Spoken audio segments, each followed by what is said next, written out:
Hello, folks. This is the Andy Social Podcast. My name is Andy Dowling, bass player for the Australian metal band Lord, host of this podcast, that's right, funnily enough, and the host of the new podcast called Self-Starter. If you go to selfstarter.com.au or search for Self-Starter on Facebook or your preferred podcast player, you will find Self-Starter, hopefully. If it's not out by now, give me a kick up the arse, please. I'm almost there. So Self-Starter is all about small business, self-employment, and freelancing. It's going to cater for three segments of people. It's going to cater for people that are in a job, working for somebody else that they hate. They don't have any fulfillment in what they're doing, but they have ideas. They love the idea of working for themselves, but they're too scared to take those first few steps. They don't know how to. So it's going to cater for those people. It's also going to cater for those that have the business concept. They've got the ideas. They've started taking those first few steps and they're getting closer to launching.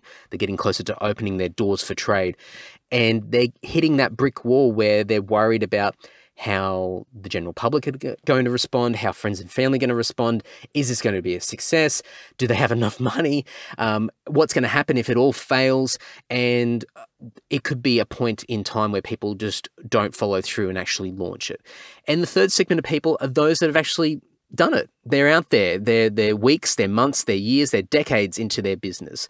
They're with their product and their service. And for those people, I'm really hoping that they get a lot out of this podcast as well by hearing what other people are doing, sharing best practices, learning what other businesses in other industries, in other products and other services are doing. Because as the market and as the world changes, as technology changes, as people's attention continues to change, it's going to be really critical to understand what other people are doing and to be innovative and learn new things and think outside the box to do the best that you possibly can for yourself personally and also for your business. So there's three clear segments of people that will be my audience, and if you fall into any of them, then I really encourage you to go over to Self-Starter and give that a shot.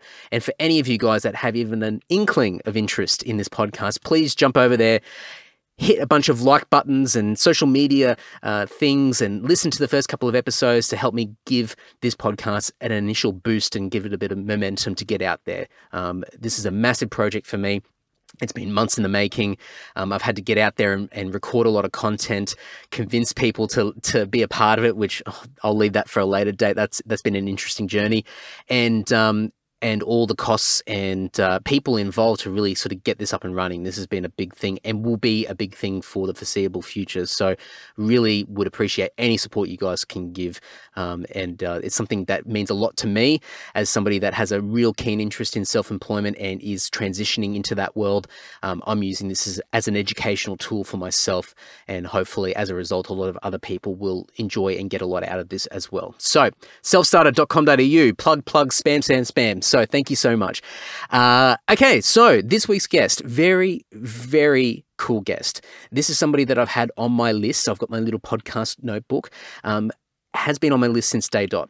And it's only been recently that I felt now's probably the right time to reach out and get this person on. So this week's guest is with Matt Maurer. Now, Matt is the front man of legendary Australian metal band Mortal Sin.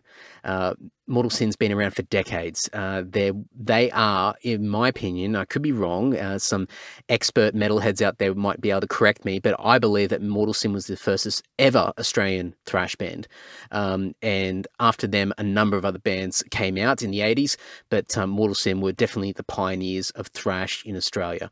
And they've done a lot. They've achieved so much. They've toured the world. They've toured with the biggest bands in the world. They did shows with Metallica on their first ever Australian tour back in the late 80s. They were signed to major labels. They've done international touring with massive bands, Testament, Faith No More, and a bunch of others. They've just done so much. And I sat down with Matt a few weeks ago and we spoke about, I guess, I did a bit of This Is Your Life with Matt. We went back to day dot because I really wanted to understand how different things are now for young guys getting started in bands versus what it was like for him and the guys in Mortal Sin back in the day. And then some of those earlier stages and then transitioning into deals, getting phone calls, their music played in a record store in London, getting the Metallica support, all these different things. And it's really, really fascinating. If you're a musician, or even if you're not, if you're a music fan, you'll really, really enjoy this.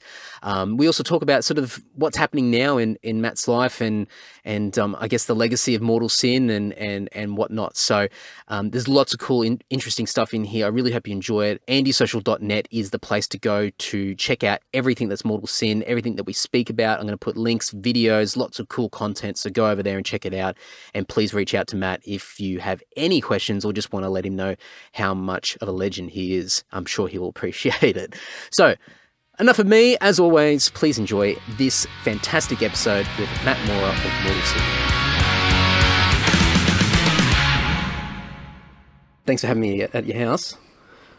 Good old western suburbs, mate. Yeah, absolutely. A long way for you to come. Did you need a visa? I did need a visa. There was a big gate coming through. I had to go through immigration. Yeah.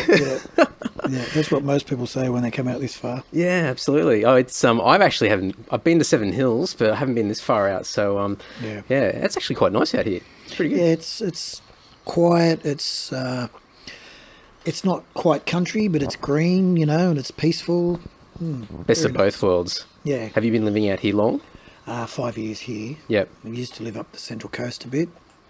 We lived in Concord for a bit. We've been all over the place. Yeah. But always Sydney? Yeah. Yeah. Yeah, never been out of New South Wales. Yeah, really? There you go. Oh, that's good. Living. Yeah, of course. Yeah, I think you've done a little bit of travelling here and there. Too, yeah. I think I really wanted to... I've had you on my list for ages to talk to, and obviously fascinated with the years of Mortal Sin and what you guys have achieved over the years. But I think, and you're probably going to repeat yourself a million times just from interviews and whatnot that you've done over the years, but I think for me, in the current state of music as it is now, and bands doing different things, and CDs don't sell as well as they used to, and there's downloading, there's streaming, and then people trying to get people off the couch and go to shows and whatnot. I think one thing that a lot of bands tend to miss these days is just the fundamentals, the stuff that separates a band from the rest of the pack. And for what you guys have achieved over the years, I mean, there's quite a number of factors, and obviously being in the right place at the right time. But I mean, you guys had the tunes, but I mean, this could be a weird place to start. But what do you think was probably the main things in the early days for you guys that separated yourselves from the rest of the bands playing in Sydney when you were first getting started? Oh, you wouldn't put it down to one thing. Yeah, it's probably a bunch of things, but look, in all honesty, luck.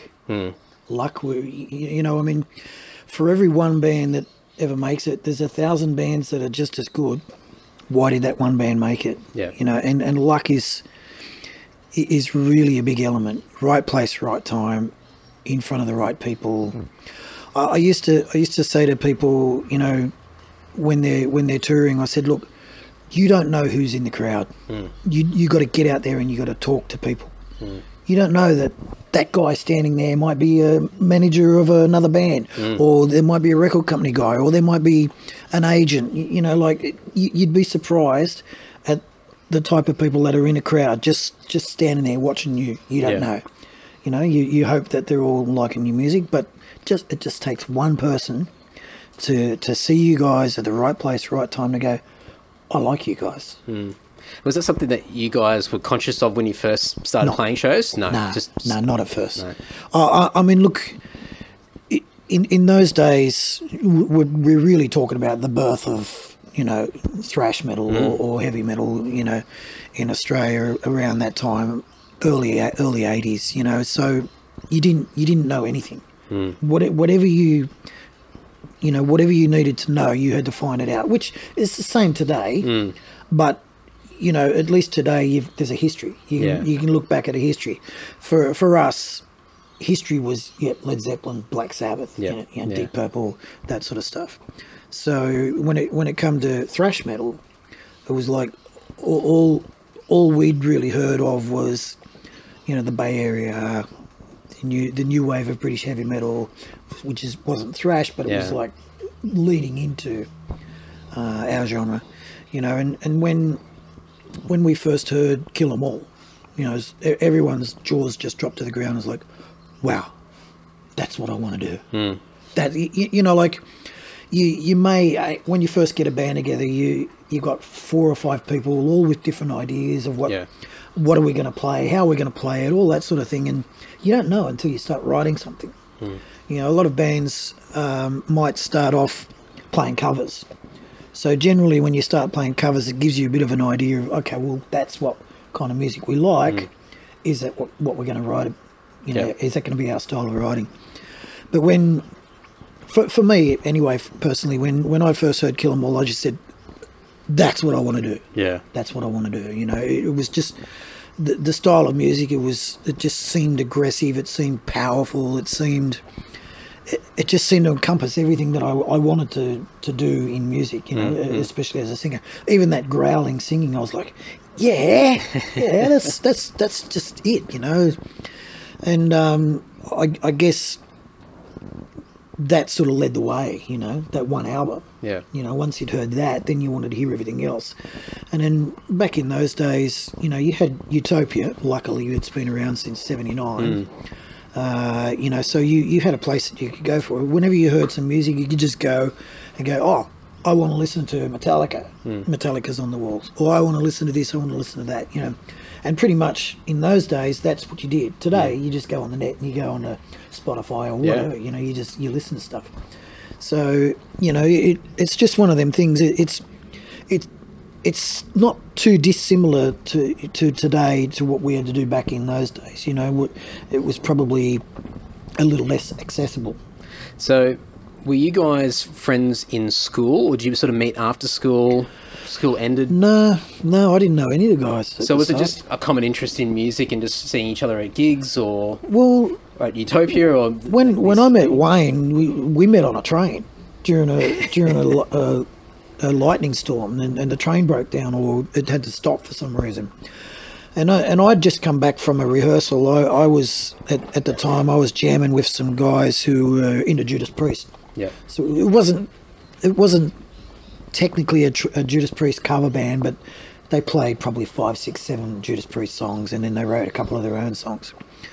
And so I was actually listening to some songs to get some ideas in my head, you know, on a ghetto blaster on this train. And here's this long-haired lout walks through the train, and he hears the music. He goes, "Oh, what do you listen to?" I said, "Oh, just jamming with a band." He said, "Oh, you're jamming with a band? What do you do?" "Oh, I'm a singer." "Oh, I'm a drummer." You know, it was just I don't know, pot luck that we just both happened to be on the same train. And then he was in a band called Wizard at the time, which was not too dissimilar to you guys. It was a power metal band. Yeah. Playing Iron Maiden. Cool. Yeah. And that sort of style of music. And he said, "Oh, why don't you come and play with us?" And I said, "Oh, I don't know. Well, yeah, why not?" So I went down and I jammed with them, and no, I didn't mind it. But a couple of the guys didn't like me because I wanted to growl, you know. Yeah, right. Okay. And playing in an Iron Maiden style band, they wanted a Bruce Dickinson, whereas right. I could do Bruce Dickinson, no problem. But it wasn't what I wanted to do, you know. And so we ended up, myself and Wayne took Keith, the guitarist from Wizard, and we said, let's just form our own band. You know, we'll play some really heavy stuff. Because, as I said, it was around the time when Kill 'Em All had come out, late '84. I think we met late '84, but we didn't get a full band together until early '85, I think. Okay. And so, yeah, with the three of us, so we had a guitarist, a singer, and a drummer. We just needed to find another guitarist and a bass player. So, yeah, I can't remember too much how the rest of that happened, but I think it was, you know, we auditioned some guitarists, and then you kind of, as you go to a studio, I think we rehearsed at Party Picks, which is still there. It's over in Girraween. Oh, right, okay, yeah. And, yeah, you when you go to a rehearsal studio, you kind of get to meet other people, and you see the signs on the, you know, the walls, oh, guitarist wanted or guitarist available. So I think it was like word of mouth. Someone said someone else was looking for a band, and you know, in those days there wasn't a lot of bands, so no. You know, it was pretty easy to find members, and so that's pretty much how that all started, I guess. And in the early days, we went through a few guitarists, probably 3 or 4. Yeah. And then we settled on a lineup probably about mid '85. there's a little bit of time going back and forth, just trying to work it all out. And were you guys playing covers to begin with, as you said before, just trying to work out what? Yeah, even when we did our first shows, we were doing some covers. We did Am I Evil? We did Twisted Sisters, Under the Blade. Yeah. What else did we do? Ride of Violence by Creator. Oh, yeah. Nice. Yeah, we did a few because obviously, you know, when you start playing, not everyone has their own songs. You know, I think we started writing straight away. It was like I said, one of those things where we kind of knew what we wanted to do. We didn't know how to do it, but we figured that out as you went along. Even for me, I didn't even know how to write lyrics. You know, I'd written poetry, but I'd never written lyrics.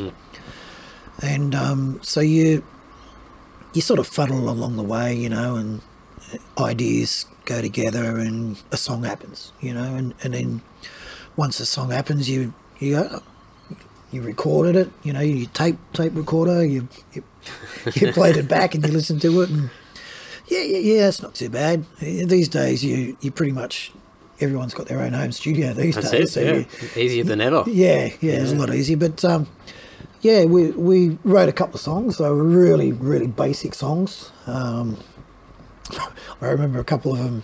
One of them was just called Metal City. and it was like, Metal City, drive you mad. Metal City, ain't that bad. You know, it was like really, really basic nice stuff. Rhyming. Yeah, you know, I mean, like I said, you start off when you're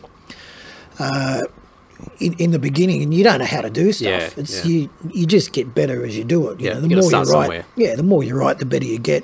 And even like our last album, I personally find it really difficult to write lyrics. You know, I consider myself a pretty good one, but if you understood the process to get to that point, to get from there to there, it's painful. There's a lot of headaches. Very painful, yeah. And I guess those really early days was a lot of trial and error. Yeah. How long since, I guess, from that moment of, you know, meeting Wayne on the train and then getting guys and going through a few different guitarists to try and get some stability, how long was it before you started playing those first few shows together, like proper shows? It was really quick. Yeah. You know, we I guess you could say we were pretty motivated. You know, in the early 80s, I used to go see bands like Boss, Lightning Rock, White Widow, you know, and for me, I'd always be up the front. I'd always wanted to sing in the mic, so I was singing along with them, you know. Nice. And that was exciting to me. Yeah. And wanting to be up there myself was like nothing was going to stop me. Yeah. You know, so the quicker we got there, the better. And I think it was from when I met Wayne to being on stage the first time, I think it was only like 6 or 8 months. Yeah, wow, that's really quick. Yeah. And we'd had probably 6 songs of our own by that time as well. Yeah. So yeah, it was quite really quick. Did you have to, I mean, obviously you had been doing stuff with other musicians as well prior to meeting Wayne on the train. So did you have existing connections to get you those first few shows, or how did you sort of network to try and get people to convince you to get onto a bill? Or getting shows back in '85 was like, it was almost impossible. Yeah, right. Because I mentioned Boss and White Widow and all of that. You'd probably class them as rock and roll now, but back then they were heavy metal. Yeah, yeah. And while they had pretty good followings and were getting regular gigs, trying to explain to agents and stuff, this new heavy metal is, you know, it's fast, it's exciting, it's, you know, they thought it was like punk. Yeah, okay. Yeah. And in those days, punk was kind of not violent, but not in today's terms. You know, violence in today's terms is, you know, brutal. Yeah. Whereas back then it was just fun violence, high energy sort of stuff. Yeah. And trying to convince some agents to put us on a bill, that actually probably took a couple of months as well. We begged, we literally went down and got on our hands and knees, please, just give us a shot. And I think our persistence paid off. Yeah. Because a lady named Diana Bailey, she ran an agency which she had the Seven Hills Inn and Sutherland Hotel. She had a couple of really good venues. And so, yep, she gave us a shot. We got on a bill. I think it was with Bronx and Lightning Rock.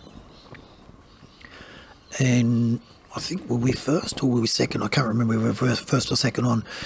And, you know, I don't know if you've heard Bronx or Lightning Rock, but yeah. A little bit different. Rock. And here we were, a thrash metal band playing like Slayer or, you know, type music.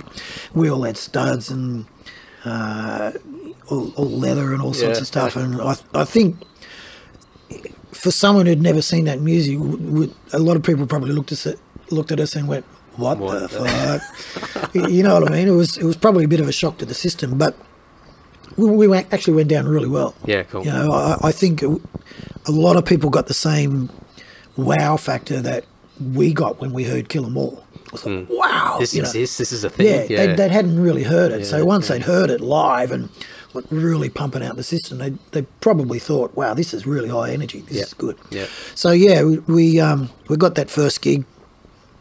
That was at the Royal Hotel at Sutherland, and I think we went to Diana again, this lady, and we said, well, what did you think? There was a pretty good crowd, wasn't there? You know, like, you give us more gigs. And she didn't say yes straight away. Yeah. We had to keep being persistent again. And then after probably another month, we got some more gigs. And I think we got a headline straight up. Yeah, wow. And then we did a headline, and I think there was something like 200-300 people there. That's all right. That's pretty good. Really good. Yeah. You know, I mean, you consider that awesome today, wouldn't you? Oh, yeah, definitely. And back in those days, it was good, you know, like it wasn't super great if you filled a place, you know, like Seven Hills Inn back then probably would have held maybe 450, 500 people. Right, okay. So if you filled that place, you were doing really good. And I think we filled that many times over sometimes. Yeah. But I think about our third gig, it was actually when I got married and I had to come back from our honeymoon. We were up at the Gold Coast because we got this gig playing with Escape. Yeah, okay, yeah. And Escape in the day were, you know, one of the big bands, you know. Yeah. And I said to my wife, we got to do it. This is really big, you know. It's Seven Hills Inn, you know, which I was born in Seven Hills. That's it. Seven Hills Inn was my local. That's it was it. Trying to prove everything. Half your a kilometre from my house, you know. Yeah, nice. Yeah. And so the wife agreed. we came back from the honeymoon and we played this gig. And it was like 480 people there. It was packed. Nice. It was absolutely packed. And I think from that gig on, we had a name for ourselves. You know. Way after that. I mean, just from going from doing like either first or second band opening at that first show where you got a foot in the door, to then, you know, the next gig or a couple of gigs later going to a headline spot, just, I guess, from the booking agent's point of view, I guess just throwing you out there to see how you do. I mean, that's a big step for you guys. Well, and do you have a lot of friends and mates that sort of came out to really sort of help as much as you could in those early days? Yeah, there was a lot of people in the scene, you know. Yeah. So there was a Parramatta scene, there was a Blacktown scene, and there was a mountain scene. The mountains was, you know, Mick Burke, rest in peace, good fella. Steve Hughes, Tony Knoll, all those guys. That's where Slaughter Lord and all that sort of come from.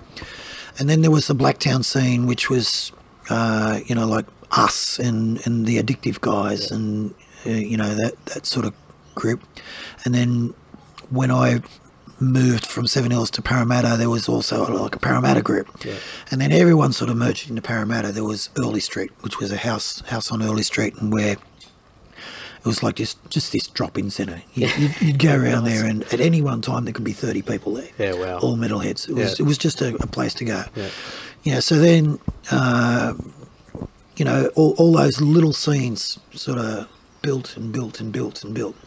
I think in the 80s, you know, you walk down the street and you saw a guy wearing a metal shirt, you'd be like, oh man, how you going? You know, like these days it's nothing. Not so much now, yeah. Yeah. But in those days, if you saw someone wearing a black shirt and it had a heavy metal band on it, you made friends with them. Yeah. You know, and you talk to them and, what do you do? You know, have you heard this band? Have you heard that band? Half an hour later. Yeah. Yeah, I guess it's the Facebook of today, you know. It was just you did it in person rather than, you know, with faceless people behind a keyboard, you know. So, yeah. It's yeah, I guess that's a big thing. So, I mean, for people that are listening that aren't from Sydney, when you talk about those two pubs to begin with, you got Seven Hills and you got Sutherland. Now, there's probably about, 35, 40 kilometres in between both places. And so Sydney's a big spread out place. So did you have people that would travel between these areas? It would have been hard to travel. People would have had to drive to get to these locations. Well, those days you didn't have to worry about drinking and driving. Yeah. It was a bit looser back then. Yeah. But you had St James Tavern as well. St James Tavern was it was a big metal venue. Not quite sure if it exists today, but it used to be across the road from David Jones, down underneath. Okay. So you go downstairs, and it was a good vibe as well. So they were like probably three of the biggest metal type venues. Yeah. So those guys that were sort of the Mountains Crew, Blacktown and Parramatta, would those guys travel south to go to Sutherland as well? Yeah, absolutely. Yeah. So they wouldn't just stick to their own area. It was a day trip back then. Yeah, absolutely. A big epic adventure just to get there. Yeah, definitely. Did Sutherland have their own scene? Because I lived in Sutherland for several years, and I've been to the Royal a few times for a few beers, and I just can't envision where and how bands played there. But obviously a completely different world. You know, yeah, well, look, a while back. I don't know if, you know, the people who were at that show were locals. It's hard to say if they're locals, but I think a lot of them had just come from all over the place, you know. Probably not a lot of them, except our mates, had come to actually see us. They're probably there to see the other bands. But it didn't really take too long for us to get a following, because we were at that time we were the only ones that was playing that style of music. Yeah. And if you were like me, you know that's the stuff you listen to. Well, of course you're going to go along and see a band that played that style of music. You know, I would have done it if I wasn't in a band. So. Yeah, definitely. And because you guys were pretty much the only band doing that style of music at the time, was that what made you guys stand out and potentially be in that right place, right time thing as far as luck and opportunity is concerned? I guess with those waves of what was happening in the US and I guess in Europe and whatnot. Well, I mean, other bands quickly followed. You know, so you can't really say that definitively. I mean, once we'd started doing a few shows, there were bands just were coming out of the woodworks. You know, this is a good idea. We can get a gig. We can play. So look, maybe we opened a few doors for people. We did a lot of hard work. You know. It's one of those things where if we didn't get off our asses and do that hard work, we probably would have been like everyone else and wondering, well, where we're going to play or how we're going to do this. You know, it's just we were just so motivated, so keen. We just wanted to play. And it's probably that groundswell of you guys opening up some doors and opening up the minds of people that like that same sort of music but never took the plunge to start a band. That's probably what gave you guys the reputation to get those next level opportunities, whatever they may have been at the time. Yeah, well, to get the next level opportunities, and this came pretty quickly too, you had to have an album. Yep. You know, we figured really early on that we got to write our own songs, let's do an album. And I think that came less than a year after we started. Like I think we were thinking about recording an album within the first year. Wow. And it was just after the first year. So we recorded it. By the time we recorded it and got it pressed, because we did it all ourselves, we had to pay for it all ourselves back in those days. There was no record labels even remotely interested in that style of music yet. And I say yet because once we did do that album, I think we put it out in mid-June or July '86. Okay, yep. And then we started sending it out to everyone. You know, in '85, '86, Metal Forces was the Bible of metal. You know, if you wanted to know something, you wanted to know all the bands, you picked up Metal Forces from Utopia and you you read it. And that's how you would have found out about Kill 'Em All, Metallica, and all the stuff that's happening Yeah. overseas as well. Yeah.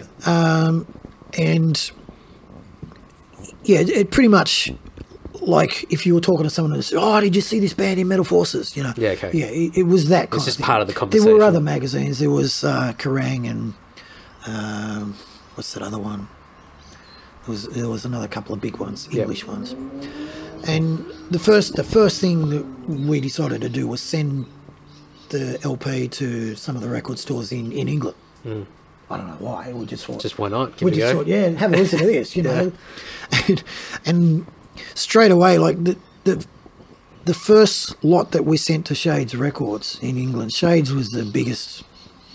Everything happened in Shades, it was like utopia for Sydney. If you're into metal, you went there. You just went there to socialise or whatever. But Shades was probably 20 times bigger. That's all. Yeah, right. And in London, so That's it. 20 times Massive. more population. Absolutely. So anyway, we sent it over there. They open it up. They put it on.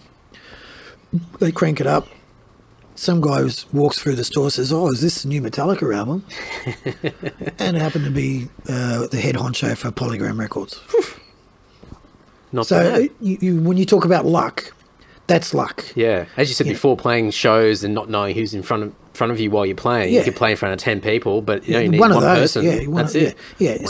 So the record's playing in Shades Record Shop, and Dave Thorne from Phonogram Records walks in and says, "Is this the new Metallica album?" So I mean, it was at the time when Ride the Lightning was supposed to be released. Good And timing. that's timing. That's had that not happened, Who knows? God knows what could have happened. So, okay, so this guy walks into the store, asks the question, finds out it's you guys.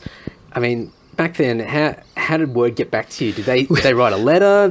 I had my phone number. I put Mega Metal Productions, PO Box, whatever it was, six something Parramatta, and then the phone number. Yeah, right. My home phone number on the album. Nice. So I get this phone call, and actually I got two phone calls. I got a phone call from England. I got a phone call from MCA Records in America. Wow. But the English one come first, and so I answered this phone. I think it was late at night or something. Obviously because they're the other side of the world. And he says, "Oh, is that Matt Maurer?" And I said, "Yeah, it is. Who's this?" He goes, "Oh, this is David Thorne from Phonogram Records in London." I go, What? like silence, and I had to process it in my brain, and I said, "From which record company?" He goes, "From Phonogram." And I'm trying to think, do I know Phonogram? Yeah. No, I didn't know Phonogram. Actually, no. I'm sorry, I lied. Because Metallica were hang on, that came later. So, They came later. It was Megaforce at first, Yeah. but Music for Nations. Sorry, but I'd heard of him from maybe Black Sabbath or something. Yeah. it was something like that. So yeah, I'm processing this in my head, and I'm thinking, Dave Thorne from Phonogram Records. Is this for real, or is this someone just bullshitting me, or is this someone playing a joke? So anyway, I heard him out. Yeah. Hey, how you going? What's happening? What's going on? Wow. Oh, I was just walking through Shade's record the other day, and they were playing your record, and blah blah blah blah. And he says, "Would be really interested in this record." Another bit of long silence, and I'm processing in my head, thinking, "Fuck, Phonogram Records in London wants to put our album out." Fuck. So yeah. Incredible. Yeah, like one of those things that you, like, one in a lifetime opportunity that you kind of think, I don't deserve it. Yeah, maybe we do deserve it. You know, like, you just don't know how to process something like that. And so several phone calls later, we had a contract on our table. And he actually flew out to Australia. Really? Yeah, he came out to see us. We played at the Seven Hills Inn one night. It was the middle of winter. I can't remember which gig it was, but he was there, and we were in Paul, the guitarist's ute, driving around, and he's sitting in the back of the ute holding onto the top. And it was freezing cold. It was we were shivering. Because he was from England, he probably didn't feel it, but he's this record executive in the back of a ute driving around with Maurer and Seven Hills Inn. Wow. How funny. Yeah. So Was he around the same age as you guys, a bit older? no, I mean, on the phone, he sounded like a 55-year-old. Yeah. Not that I know what a 50. No. I'm 55 now, so what does a 55-year-old is? But he sounded like an older fella. But when we actually met him, yeah, he was like we were 20 in our mid-20s at the time, so maybe he was late 20s, early 30s or something. It was hard to say because his voice sounded like much older. Yeah. And when we met him, it was a bit of a spin out. So like I said, luck. Were we destined for that to happen? I don't know. Were we just in the right place at the right time? I don't know. Did we work our butts off and all that just happened as a reason of us working our butts off? I don't know.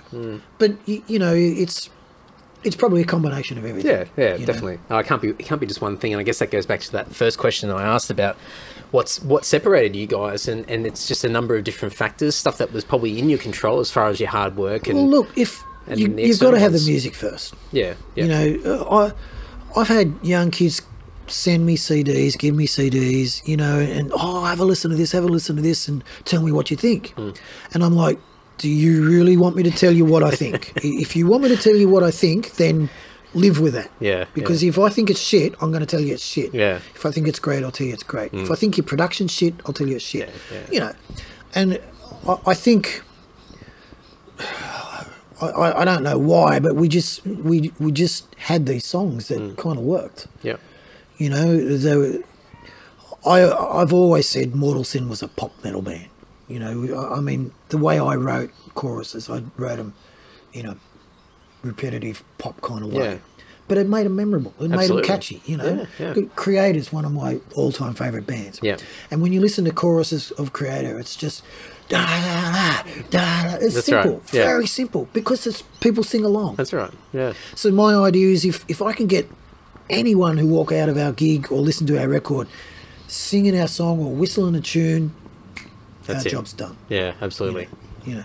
But in saying that, you don't want them to forget quickly. And, you know, having albums now that are 30 years old and people still talking about them. Absolutely. I think there's something It's there. timeless. Yeah. You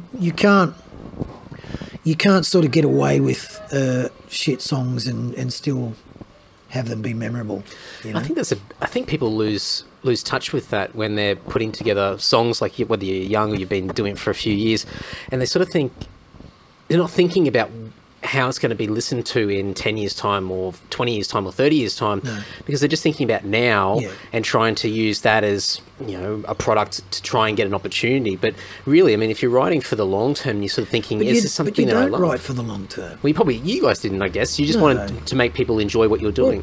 Well, you know, the process for me is being the lyric writer. I won't say songwriter because everyone's a songwriter, but to be the lyric writer is a couple of things. You're either trying to get a message across, trying to be melodic, or you're trying to just be yourself and enjoy yourself. Yeah. You know, and then if you can get all those three together, hopefully you've got a song that people are going to enjoy. I don't know why people enjoy our songs. You just could not possibly analyse the reasons, because if you ask Joe what do you like about our songs, he'll give you a different reason to what Paul does and what Andy does, or you know, everyone's got a different everyone's got a different connection to a song. But if you can create that connection, then you're well on your way. You know, and our first album, Mayhem and Destruction, was a lot of satanic kind of songs. You know, I wouldn't have called myself a writer back then. I only part-time wrote. Wayne wrote a lot of the songs because I didn't know how to write. You know, I was still learning, but he was just someone who could write anything. You know, I mean, I don't smoke cones. You know? There could be a different element there that's helping him. So, but, you know, for someone who smokes cones all the time, you're right, he's coming out a million times a minute. But I didn't, you know, and it was a lot harder for me. But once I read his lyrics, then I would just change him a bit to suit how I wanted to sing him, you know, because he was more of a storyteller, but same as me, didn't completely know how to write a song, you know, or someone who's a singer and has someone who's not a singer writes some words for them, they don't get the nuances. You know, they don't understand. I need to breathe there. Hello, hello. I need to take a breath in between those two lines. Hello. Yeah. So sometimes it's just a matter of me tweaking some of his lyrics and going, I want it to be rhythmic, and I knew some parts of you know, the feeling from. I had a lot of feeling rather than technicality. Yeah. And I think a lot of people did too. Like when I sit and listen to Lebanon now, dun dun dun dun dun dun dun dun dun, like where the fuck does that dun dun dun come from? It doesn't even fit, but it fits. It does. Yeah. It's because it was feeling. Yeah. We wrote to feeling. We just wrote what we felt was right. It's not this calculated thing that you try to structure out. It's just musicians of today would go, oh no, that's the time. You know, all this. We didn't know it at the time, but we were kind of like a prog thrash metal as well, because the way we wrote, and especially when Mick came into the band, Mick, you know, Mick loved his prog. But back then, before prog came big, before Dream Theater and all that sort of stuff, he'd already had in his head, you know, that the different riffs, you know, like one song, 35 different riffs, you know, part 1, part 2, part 3. But it all just fitted so well, you know. And we didn't want to, when we were writing thrash, we didn't want to like really copy anyone. You know, everyone said, oh, Immortal Sin, you sound like Metallica. Why? How do we sound like fucking Metallica? Come on. You're playing thrash, that's about it. Yeah. And maybe because my voice sounded a little bit similar. But I didn't want that. You know, sure, I'd take it as a compliment, but I wanted to be Matt Maurer. I didn't want to be fucking James Hetfield. Who wants to be James Hetfield? That's it. He's a clone. So when we did our next album, you know, there was a lot more thought put into it. A lot more thought into the lyrics. You knew who you guys were by that. Well, a little bit more of what you were and what you'd been doing. You had a bit more experience. Yeah. We didn't really have a lot more experience because we were still in Australia. You know, we were hoping that we'd get over to the UK and Europe and America with our first album, but the record company was a bit, no, you're not ready, which pissed me off something to no end. You know, like we had opportunities, you know, get on tour with Anthrax, get on tour with Testament. So in 1987, you had Mortal Sin, Testament, Death Angel. You know, there was a lot of bands that were all kind of along the same level. But by 1989, when we brought out Face of Despair, Testament were up there. Death Angel were up there. And Mortal Sin was still down here. Because we didn't tour. You know, I mean, the essence of becoming big is you got to play. And you got to play international gigs. So you think that was a big factor which sort of held the band back a bit? Is that they didn't let you off the leash to get you overseas? Even to this day, you know, like, if, dare I say it, if you consider Mortal Sin in all of those bands, we're still way down here. And I don't know why. I don't know why. The music's just as good, surely. But why? Because they're there. They're where the scene is. All those bands are constantly touring Europe, constantly touring America, and we constantly toured Australia. It's like down the arse end of the world. And the population of Australia is, you know, 20 million, 23, 24 just now. A couple of cities in Europe. And for us to tour even just the East Coast, to do Brisbane, Sydney, Melbourne, Adelaide, massive. You could have gone from London to Vladivostok, you know, in that time and played 40 shows. For instance, our last tour that we did, the 2011 Thrashfest Classics, we did 26 shows in 26 days. 40,000 kilometres we travelled because it crisscrossed. It didn't just go city to city to city to city to city. You bounced back and forth. We did city there, city over there, 12 hours away, and then went back to city over there, which was only 5 minutes from that one over there. Just the way that they landed. That's the way they did it, because even in Europe, you know, you can get crowded out. I think the scene over there, like for us Aussies, because Annalise lived in Holland. What do you call it? Netherlands. Netherlands. Yeah. And for them, it was like, wow, we can go see a gig every night of the week. I know, it's incredible. But for the locals, it's like, yeah. I remember that years ago. We were in Europe, and this is when Dungeon was still around, and they did a tour with Megadeth, and it was Stuttgart, and it was pretty full, but it wasn't sold out. And we were talking to a couple of the locals, and they're like, "Oh, Blind Guardian played here the night before, and in 2 nights' time, it's something like Creator or somebody else." This is like, we know Megadeth will be back in 6 months' time or 12 months' time, so we'll just see them next time. They've got to pick and choose. Yeah, it's sport for choice. I guess we're kind of like that here in Australia too. Getting like that now. Yeah, it's. I mean, I didn't even know, but Winter Sun played. Last night. Yeah. And then Steel Assassins was on the same night. Yeah. And that's the thing. You've got to. Do I go see Winter Sun or do I go see Steel Assassins? Or do I just stay home? Yeah. And it has become pretty blasé these days. I mean, I won't say I've got an excuse or anything, but with my wife in a wheelchair, I'm dedicated now to looking after her. So go on. Different priorities as well. Yeah. Family's first priority. Yeah. But going to a gig, I've got to prepare, and if I do go, she's stuck in a chair all night until I get home. Yeah. Basically. Yeah. So but when you sit and you wonder why everyone else is not going out, they've probably all got their own reasons as well. Absolutely. They're money reasons. They're probably, like we just said, I can go see them next week or whatever. But when we were first playing, the Australian rock scene was really big in the mid '80s. Like you could go see In Excess at the Family Inn. You could go see I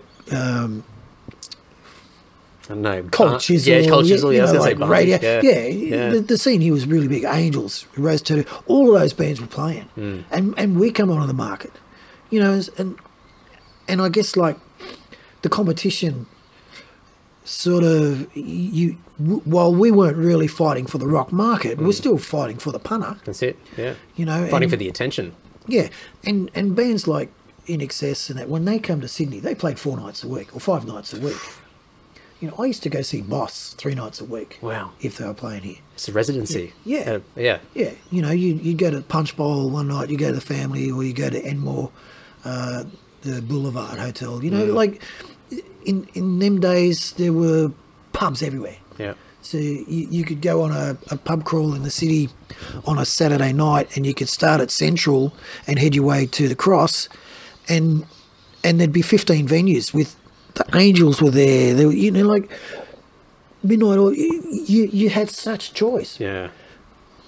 But I guess with rock and with pop, there's a million fans. It's a bigger market for it. Yeah, it's a bigger market. So with metal, you had to create the niche. And going back to where we were in the beginning, Mortal Sin kind of, I won't say we created the niche, but I'll say we were one of the bands that started the niche. And it would have been fresh for a lot of people because, as you said earlier on, like people either had heard about this type of music from overseas, but there was never anything local. Yeah. And suddenly their eyes have been open and ears have been opened up to this music and going, wow, like this is high energy. It's so different to what else I'm seeing around the place. So that would have definitely and plus, Australia had never had in 85, 86, leading into 87, we'd never had any international bands come here. Yeah. So, okay, when we first heard Metallica in 84, it took 3... Okay, I'll start the story. In 87, Megadeth were meant to come to Australia. And it was like, oh, what? Everyone was like, wow, we're finally going to get an international band. Today, it's like, you got a choice of 36 bands coming over. But in 87, now the tour didn't happen. It ended up just not happening. False start, the trying to get a band like that over here was whatever the reason, it just didn't happen. So it wasn't until 89, really, that we finally got someone of note, which was the Metallica tour. Yeah. Justice for All. So, we were lucky because we were label mates. Yeah, I was just going to say. So we got the gig, and in 89, so between 85 and 89, that's 4 years, there was hundreds of thrash bands around, hundreds of metal bands. So, to get that gig, again, we were lucky because we were label mates. We just got we just got the gig. Yeah. We didn't even have to ask for it. We just got it. Yeah. It was kind of a given. You know, we're label mates. We need to get that gig. Yeah. But, you know, and... How'd you find out? Did the label contact you and tell you, or was it the local promoter, or...? Look, there were many phone calls to England. I spent many 3 a.m. phone calls to England, you know, dropping hints, and you know, we're going to get it, aren't we? We're going to get it. And you know, we'll do it's a plan, and your new album will be released right. And they're trying to say, you know, not tell us, but they were telling us. Yeah. You know, your new album's going to drop around that time and all this. So it was a given, but like when they finally said yes, you're on, it was like winning the lotto. Yeah. You know, we just jumped through the roof, and that tour. I mean, if you ask any metalhead what's the best metal show you've ever been to, 99% of them will say Metallica first tour. You know. Yeah. So it was just one of those memorable moments that you could never forget. So was obviously, I mean, the band themselves obviously was defining in itself, but to play those sort of venues and those sort of crowds, was that the first time you guys had really sort of played sizes that big? Oh, absolutely. Yeah. I mean, I don't know what sort of crowds you've played in front of, but when you not like that. But when Hordern Pavilion in the 80s was 8,500 people. Yeah. Today it's only 5,500. Yeah, it's less. Yeah. And to see that place just going off, like totally off, and all the things that happened on that day, the riots out the front, the TV cameras there, and it was just one of the. Like if you weren't there, you wouldn't believe it. Yeah. You know, if someone told you the story, you'd be going, yeah, right. You know what I mean? Yeah. Like, it's kind of gone down in folklore these days, and when people talk about it, you know, the older guys talk about it, it's like, man, that was so it's good. Probably one of the most talked about stories as far as like shows. I mean, for me, I've lived in Sydney for almost 15 years now, and just going to metal gigs and just talking to guys, and they're just going, and as you said, like when people talk about the show or the most memorable shows they've ever been to, that is always one that gets talked about all the time. And as you said, it's folklore. It's become this thing that's just bigger than life. Yeah, well, the funny thing was, like, it was the first time Metallica come out here, so, you know, and they'd already had Kill 'Em All, Master of Puppets, Ride the Lightning. It already been, you know, so there'd been so many albums. They were already up to their fourth album, plus the EP, Garage Days. So, you know, it's like, well, about time. You know, there was 5-6 albums, and you'd had them come to Australia. So the anticipation was so high, and it was really the first big show. Yeah, the first big show. And like when we got to Melbourne and we played Festival Hall, you know, again it was packed to the rafters. It was just completely nuts. And when we went on, the crowd just started chanting "Mortal Sin, Mortal Sin, Mortal Sin," and it was so fucking loud. And I was so nervous. So I just said to the guys, I've got to go to the toilet. I've got to go to the toilet. So I go to the toilet and have a leak. And there's this guy there going, he didn't know who I was. And he says, "Who the fuck does this band think they are?" Like, you know, and I'm the singer, and I just walked in the toilet and I've heard this guy grumbling under his guts that the support band's getting, like, the whole crowd's singing for him. And so I come out of the toilet and I just said to the guys, "This is good." Yeah, wow. This is really fucking good, you know. That's cool. And Lars Ulrich was standing behind Wayne's drum kit, you know, like, go.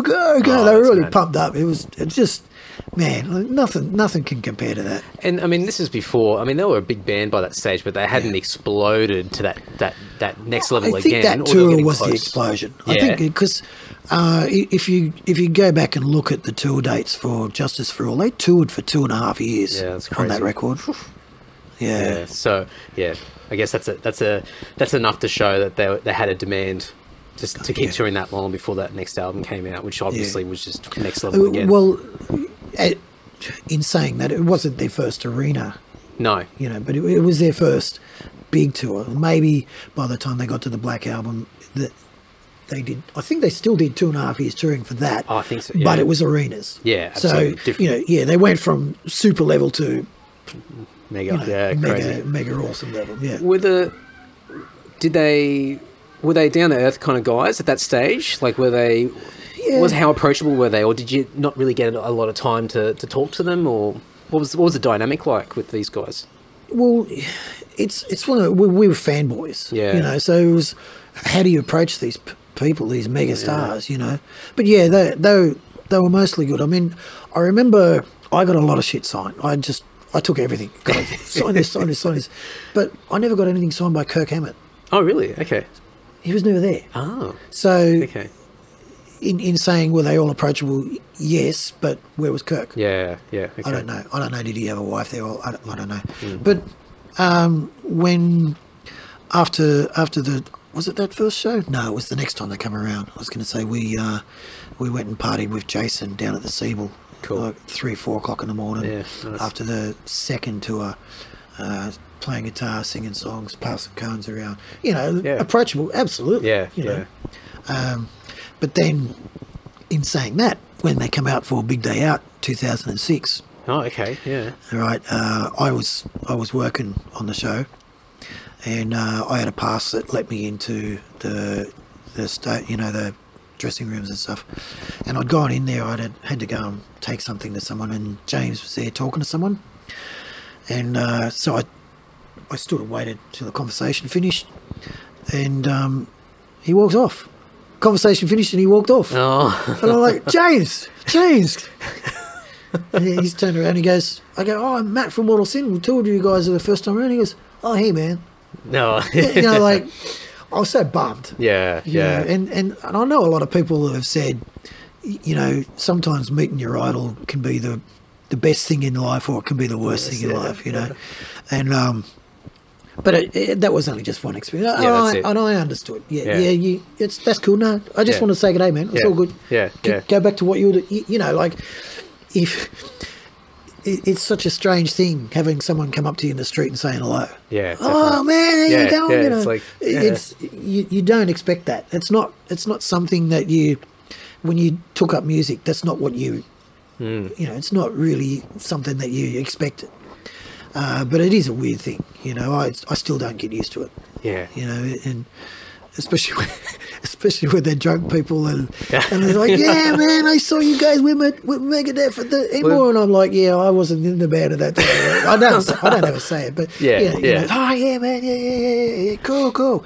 I was going to say, like, you mentioned one of your favorite bands is Creator, so you would have seen them when they just recently came out. So no doubt you would have had a couple of guys throughout the night that bail you up and. I try and be look.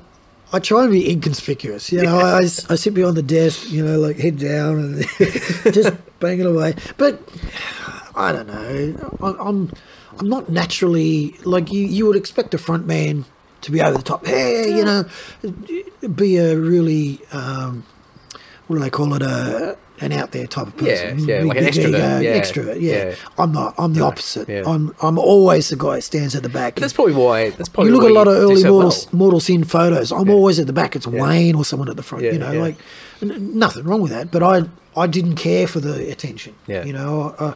I was two different people. Off stage, I was Matt Maurer. On stage, I was Mortal Sin Matt Maurer, which was a totally different person. That's probably why you did so well on stage as well, because you almost had that ticket to have that different persona. Yeah, you got a license to exhaust yourself all the time. And I mean, that's what got me into singing. I mean, look, if I take it right back, 72, 73, 74, Freddie Mercury was my idol. Yeah, right. Very cool. And to look at him as a front man, flamboyant, I'm just looking at him going, oh, I got to be a singer. Yeah. Again, it's just one of those things. But when I finally got on stage, I didn't know how to act. I didn't know how to hold a mic. I was like, what do you do when you're not singing? What do you do? Yeah. So I had to figure all that out. Yeah. And just totally different person. So you see me in the street. Yes, I'm Matt Maurer, but I'm not necessarily that same that guy, energetic person on stage. Yeah, definitely. It's weird to say that, but But I mean, it's a hard thing for a lot of people to try and maintain that. And some people try to do it. Some people try to have that same energy when they're off the stage, and they just burn out because you're trying to meet expectations of what people perceive you as when they see you perform, and so they expect you to be at that level all the time, even if you're just sitting in a pub or you're walking down the street with your shopping or something. Yeah, like well, that. look, I'm lucky enough nowadays that most people have realised that that's you. Yeah, you know, I'm approachable. I'll talk to people. You know, sometimes you just want to get away from them, but you know, it's rude. I figure that's rude. You know, like I said.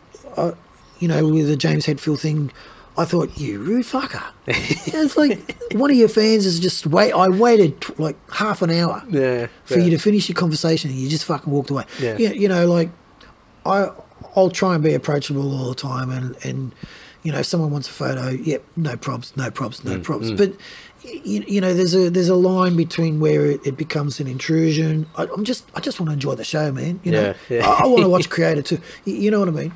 But I guess when, you know, if you do become someone who's, you know, I hate using that euphemism, well known or something, something like that. But if everyone knows you, you've got to expect that someone might come up and say hello. That's it. And you gotta deal with the consequences of however you choose to act. And you don't have to be on all the time. You don't have to always be friendly. I mean, you, and it's who you are in that moment. But whatever you decide to do in that time, well, you've got to deal with whatever those consequences are. If you happen to be in a bad mood and you want to be a rude prick, or if you just want to just do the basic pleasantries and just keep moving, I mean, it's up to that person. But it's a hard thing, and it's a hard thing for people because, you know, you idolize people and you see them in a certain light. And then, as you said before, sometimes, I mean, I'm the same. I'm so reluctant to meet, like, particular idols because I'm scared that I'm just going to get them on the wrong day. And then that will be in my mind afterwards whenever I listen to that music. I'm going, oh, God, that experience. Like, that person was just not happy that day, didn't want to borrow me. Well, look, I'll say this. I've met a lot of famous people. Yeah. And at work, at least, I just go, hey, man. Yeah. That's it. Because I understand, you know, and I know, you know, okay, if it's in a gig mode and they're partying, you might take that opportunity to talk a little bit more. But it's like, hey man, there you go. You got to understand their context of what they're in and what they're doing at that stage. Where are they? What are they about to do? Yeah. Well, you know, you might be sitting in a restaurant and you look across. Oh, there's Jamie Drury. Yeah. So what? You not so what, but it's like you acknowledge and you leave it. That's it. That's you it. Know? There's a time and a place. Yeah, there's a time and a place, and I think there's been some really, really funny sort of experiences. One time I was in, I rarely go to Utopia these days. You know, it's just one of those things. But I went with Annalise one time, and there was this young girl. I think it was Paul Murphy might have said something, because I don't think she actually knew who I was, but Paul or someone said, "Oh, that's Matt from Mortal Sin," and she was just like, she was dumbstruck, and she came up and she was talking and everything. She was a bass player, you know, so you know, make sure you practice and you know you learn everything, do all your theory. But I was trying to help encourage her.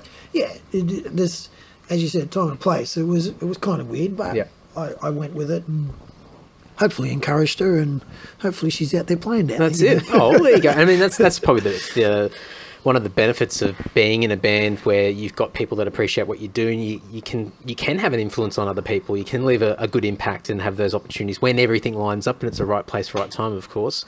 But going back a couple of steps, and you're talking about, you know, the delays in getting to Europe and whatnot. I mean, you guys eventually, when you did get there, you did some pretty good tours over there. Yeah. Did you find that there were certain pockets in Europe, so to speak, you know, focusing on Europe, that the band did exceptionally well compared to other areas? Was Germany a big one for you guys? Yeah, probably Germany. Yeah. And mainly because of Creator and that.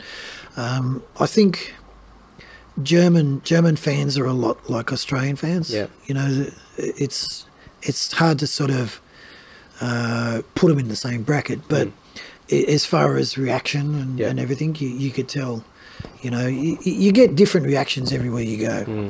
You know, when we played in England, it was, I won't say somber, but it was, the energy level was a lot lower than. God, we played one show in Poland on the last tour. It was scary. Yeah. You know, it was like, wow. I was in the dressing room before we went on, and I think it was after we played, just got carried out, blood all over his face. It was just, I couldn't believe how much blood there was. I'm like, fuck, what happened to him? Just stage dive. Hit the floor, broke his nose, broke his face, blood everywhere. You know, like... No sweat. Yeah. It reminded me of 86, 87. Yeah. But this was 2011. Yeah.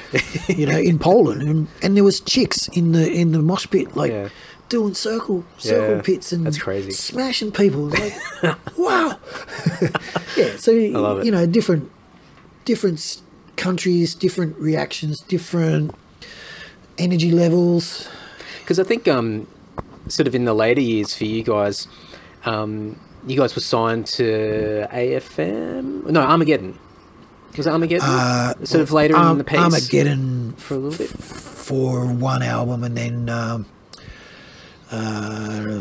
what was it? Metal Blade. No, not Metal Blade. Noise. Were they German as well? Because Armageddon were German, weren't they? Yeah. They're the guys that run Wacken. Oh, so Thomas Jensen. Yeah. I think just the amount of times I've gone to Germany over the years, and you go to... Listen to him. I think I've been twice, both on tours. Yeah, but it's just... I mean, I see people wearing battle jackets, and they got Mortal Sin patches, and then you talk to someone and they're like, where are you from? I said, from Australia, and they're like, oh... And they rattle off all these bands. Mortal Sin's always in the conversation. And it's so... Germany's just so noticeable when it comes from that connection with you guys. And even now when, you know, you can probably because we've played more shows in Germany than anywhere else. So that's where you have most of your presence there, in Germany, But it seems to be, I mean, we were talking earlier about Desecrator and the guy sending you a photo of a picture of you guys in Gothenburg. But Desecrator have got that, I think they've got that, they come from a similar cut to you guys as far as ethic, the approach of, you know, different style a little bit, but they come from a similar sort of cut, and they seem to be doing really well. I mean, they're playing with Airborne at the moment, so they've got great crowds, but Germany seems to be really sort of lapping. But there's a lot of good Aussie bands that are doing it. You know, like even Elm Street as well. Yeah, Elm Street are doing really good. Yeah, and I think, you know, they probably didn't learn anything from us, but you're right, they come from the same cut. They all have the motivation, they all have the desire. I just want to be on stage. Yeah. You know, because like even now, when I go watch a band, I pine to be on stage. Yeah. You know, I long to be on the stage, but I know I can't. And it's just one of those things. I think when it's in your blood, that's all you want to do. Yeah. You know, if you like horses, you want to be a jockey. Yeah. You know, if you like anything, if you've got that passion for something, you just go for it. Yeah, you're just closed-minded to anything else, and you just, that's what I want to do, that's what I'm going to do, nothing's going to stop me. Total focus. If you've got that attitude, you'll make it. Yeah. You know, and I think that's why a lot of these bands are now getting a lot of shows. You know, on our last tours, we really struggled to get shows. And I, for the life of me, could not figure out, why would you not want Mortal Sin on your shows? Was it because you thought we might ask too much money? And we were only asking like $2,000 a show, which is fuck all. It doesn't even cover your airfares. No. But we were thinking, maybe they were thinking we were 20, 25, 30. I don't know. The perception, I don't know. Maybe. You know, we really struggled to get on shows, and I couldn't put my finger on why. Fuck, we'll play for nothing. You know, we just want to fucking play. That's it. Yeah. It was really tough. You know, there was one year we went to Europe twice in 1 year, and it cost us a shitload of money. Yeah. You know, we spent easy $50,000 to $80,000. Yeah, big dollars. Albeit we did get one of the tours was paid for by International Pathways. Have you heard of that? Yes. Yep. Yeah. Yep. We got $20,000 out of them for one tour. That's pretty good. It's the only reason why we went the second time, but you know, it didn't cover everything. No. I think you guys did South America as well. Yeah, that was only really small. That was we were getting 500 a show. Yeah, yeah. You know, $500 a show. Yeah. It was more for the, you know, oh wow, South America. You can tick that off the list. Yeah, You play there. Yeah, tick the boxes. Was that another world altogether again, as far as crowds and whatnot? Yeah, because that was with Overkill, wasn't it? No, that was on your own. Yeah, yeah, we did that on our own. The first show we played in Santiago, in Chile. I had people coming up in tears, crying, saying, "Thank you, man. Thank you for coming to our town. Thank you. Fucking, we love you. We love you." Yeah, just been waiting. And, like, like you know, when it was like when Metallica came to Australia the first time, I was like, "Oh wow, we've got this big band coming to Australia." But for them, it was just like they probably thought they'd never ever get to see Mortal Sin. But he was Mortal Sin playing in Santiago, or, you know, whatever. And it was probably 450 people there. Yeah. They sang every fucking word. That's cool. Every fucking song. And I'm like, how do you guys even know us? You know, again, you're right. It's a whole nother world, and you just when you write music, you just don't expect that shit. You know, you hope for it. You know, you write something and you hope someone will like it. Yep. But when they do, it's almost overwhelming. You know, it's like when we played Wacken Festival the second time, or even the first time. The first time was 2006, and we played in the tent. That tent never gets filled. Mate, they had to stop people from coming in.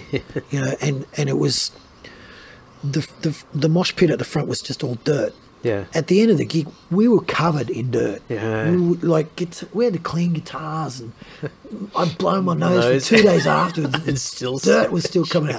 Because just blowing up into the air. The whole room was like, if you see photos or videos in there, all you could see is like a smog in front of lights, but it was fucking dirt. Yeah. You know, because everyone was just going off. But the second time, we were first on, 12 midday. You'd think, oh, fuck, we're going to play in front of a couple of hundred people. Yeah, yeah. 50, 60,000 people. So good. Yeah, you know, like, really? It's like you were partying until 4 a.m. and you're back here at 12?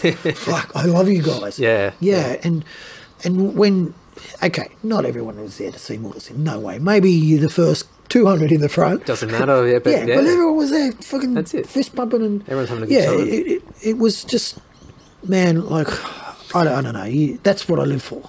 I mean, I spoke about it earlier about, you know, music being timeless, and, you know, even bands that, you know, before you guys, that people still spin and play regularly and often, and it's become part of culture. And for you guys, you've had music out there for decades now. I mean, from you personally, how do you keep that legacy going for the band, as far as people just being aware of it? Obviously the music out there and does its own thing, but are you conscious of that? I mean, because obviously the band's not existing now, but I guess for you and just having that music out there, is there anything that you sort of keep in mind, or is it just a case that the music's out there, it's been released, and people just enjoy it? Look, to be honest, it's not the band that keeps the legacy going, it's the fans. Yeah, definitely. You know, and so long as they still remember, there'll always be a legacy. Yeah. I often wonder, you know, will there be a time when it's all forgotten? Yeah. I keep the Mortal Sin Facebook page going. I don't post a lot of stuff, you know, but it's just one of those things where, going back to the music, if the music lasts the time, then the legacy will also last, you know. And maybe again that luck thing comes into it. We were lucky; we were just one of the first. You know, it's easy to remember the first. It's not, you know, like. Who played in last year's grand final of football? Oh, fucking me. Yeah, you don't remember stuff like that. Yeah. But with music, you remember. Yeah, yeah. You know, because what you grew up with. You know, I grew up with ABBA and Queen and all those stuff. It's that nostalgic thing. Yeah, but I also had older brothers who were listening to Pink Floyd, Hawkwind, Budgie even. Yeah, you know, right. Like bands like that. So I was lucky enough to be exposed to music very early. I went to see AC/DC in 1975 or something. What was that like? Yeah. Amazing. Was I in 75? I was 13. So, you know, how old were you when you went to your first gig? Oh, no, I probably would have been, around that, 12, 11, 12, 13. Yeah. Yeah. Yeah. And it's those early years that are so Stuck in your impressionable. mind. Yeah, they Yeah. stick in your mind, and you always remember when you live it. Yeah, yeah. You know, I was reading the Metallica autobiography. Oh, yeah. Is it called Enter Night or something? The recent one that they put out not too long ago? Yeah. And I'm reading it, but I'm reading it from a perspective, I remember that. Yeah. I remember that. Yeah. And they're talking about things like with Metal Forces and all this. I go, because I lived through that time. Yeah. But how old are you? 33. 33. So that's another generation Yeah. down from me. Yeah. Annalise is 29. Yeah. So, you know. Similar, yeah. People of a different generation are reading it from a historical perspective, whereas I'm reading it from You were there. I was there, yeah. Like I remembered of that happening, mainly because of Metal Forces. Yeah. You know, the Metal Forces magazine, if you went and picked them all up now, you'd pretty much be documenting the history of thrash metal, and any other style of metal. Yeah, so it's a whole nother thing when you live through it all. You know, you might have parents or grandparents talk to you, I was in the war and all this. They're reliving it all. Yeah. They're telling the story because that was the impression. That's part of their life. Yeah, absolutely. Yeah, it's the same with music. Yeah. You know, you'll always remember what got you started. You'll always remember if you're in a band. You'll always remember the guitarist that inspired you. You'll always remember the singer that inspired you. It's definitely. I mean, it gives me motivation with us still playing and writing music and putting music out there. That, I mean, for us, you release an album, and if you've had a couple of albums beforehand, everyone goes, it's not as good as the last album or the album beforehand. And then eventually in 2 or 3 years' time, when you've released another couple of albums, they go, it's not as good as that album that you just released then. Yeah. Because it's a little flag, it's a little moment in their life, a little marker, and they associate everything that they're doing in their life around that time. It could be life events, it could be getting married, it's also a snap picture of your life as well. Yeah, absolutely. You know, that's the way I look at it. You know, when I look back at all the albums, I could pretty much tell you word by word what we're doing based on that album. Yeah, that's an interesting thing in itself. They're time capsules, aren't they? Yeah. That's exactly what the word I was thinking of. But, you know, as far as fans, there's also that emotional attachment. You know, there might be a period in their life where your music helped get through some hard times. I've often had people write to me saying, man, you really got me through my teenage years, you know, or something like that. And I'm like, oh, cool. Yeah. Awesome. You know, it's that emotional music can do what nothing else can do to people. Yeah. You know, it's an escape, it supports, it does so many things for people. It's a total escape, you know, and you can put on any style of music and it can just take you away from whatever you want to get away from. Yeah. And I think nothing can be that powerful. Absolutely. Nothing else. Well, before we wrap it up, I believe that you may have worked in a record store back in the day. I owned one. You owned one? Now, what was the name of that store? The Metal Factory. Metal Factory. Now, I'll see if I get this right, because I've got to thank you. I'm going to document it for him because he'll be chuffed. I've got a mate of mine, Craig, that he said back in the day he walked into your store and he may have bought a Faith No More record, and you had told him that they were going to be touring in the coming weeks. And he didn't know about it. And because of that, and I guess this is just back in the day, and you know, not having the internet and a smartphone and everything like that, and being, you know, instantaneously finding out about information. But it was because of you he found out about the show. He went to the show, he got to drink with Patton, and he had one of the most incredible nights of his life. And he said, when I was telling him I was going to meet up with you, he said, please tell Matt I said thanks, because it was one of the best moments of my life. So there you go. So those sort of connections through music, and that's from a completely different angle altogether again. But you working in a store and having this record store, you could give these moments to people just through music and just supplying people with tunes that they love, and giving them heads up about shows. in saying that, one of the best moments ever was when Dream Theater's first album came out. Okay, yeah. Because Mike Portnoy had written to me through Metal Forces. No way. Wanted Mortal Sin's album, so I sent him the album. He sent me a Majesty demo. And he said, "Oh, this is it's not like thrash what you do, but it's tell me what you think, rudder." And when their first album came out, I put it on the record store. I played it non-stop. Anyone who walked in, like, God, guys, listen to this, you got to listen to this. And I must have sold 150 records just because of man, you got to check this out. This is so fucking cool, But that's what I like being in a store. Was that's cool. You could enthuse upon everyone. Well, and you never knew who was going to walk in either. So it's like the guy in London playing your record and not knowing who walks into the store then. So you suddenly got a little bit of influence of hopefully connecting people together as well through music. Yeah, it's a funny old world, music. I love it. I don't know what I could. Well, I don't know where I'd be if I wasn't. I don't know where a lot of us would be without music. But yeah, for you, I mean, it's just, you've achieved a lot and seen a hell of a lot, and I think you've certainly left a stamp, at least from the outside perspective, looking in. Yeah. You've left a big mark. Well, you know what? I mean, you get people saying, "Oh, you guys were so successful." Yeah. But what's success? Well, that's it. I mean, that's like my wife would tell you success equals money. Yeah. But we didn't make any money. So then how could you call yourself successful? But then when we talk about ticking boxes, is that success?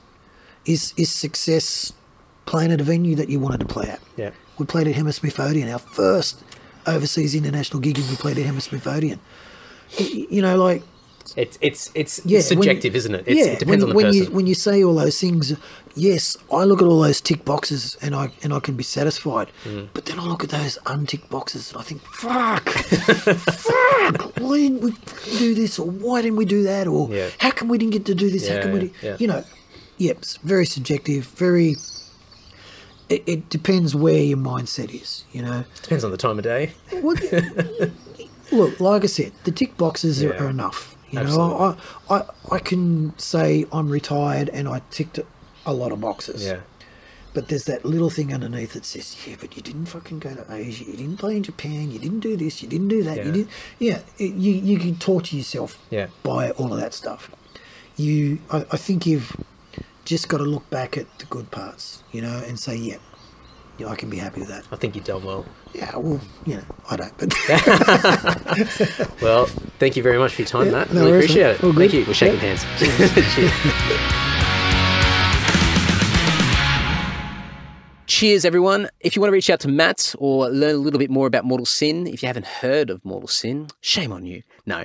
If you go over to andysocial.net, I'm going to put a bunch of really cool videos of Mortal Sin, some music, some Spotify stuff. There's so many. I'm on a Spotify kick at the moment, guys. If anybody that's connected to me online will see that I've been whoring out music. I've created an Australian metal playlist, so I might put that in the show notes as well, so you can click on that.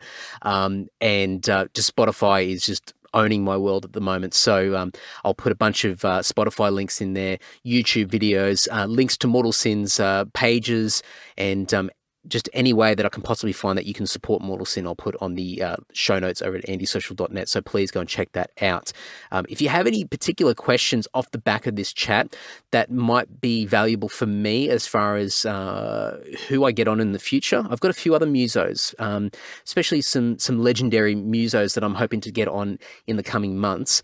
And if you have questions or insights or something that you think might be particularly interesting to cover with some of these guys, please let me know, because I'm really, really enjoying learning a lot more about the mechanics behind how people get started and the do's and don'ts. And everybody's journey is different, and there's no right or wrong way of doing things. But in the context of particular situations, there's certainly clear mistakes that people make, and there's clear correct decisions that are made by some people that lead to success. So I always love to hear from people, and there's been a few musos, especially some young guys that have been contacting me recently, asking me a number of different questions. So please keep them coming, because it helps me formulate some questions for other guests in the future as well. So it's greatly appreciated. Thank you. So before I wrap it up, selfstarter.com.au, if you're into small business or you want to create your own business or whatever it is, please go over to selfstarter.com.au or search for Self-Starter on Facebook or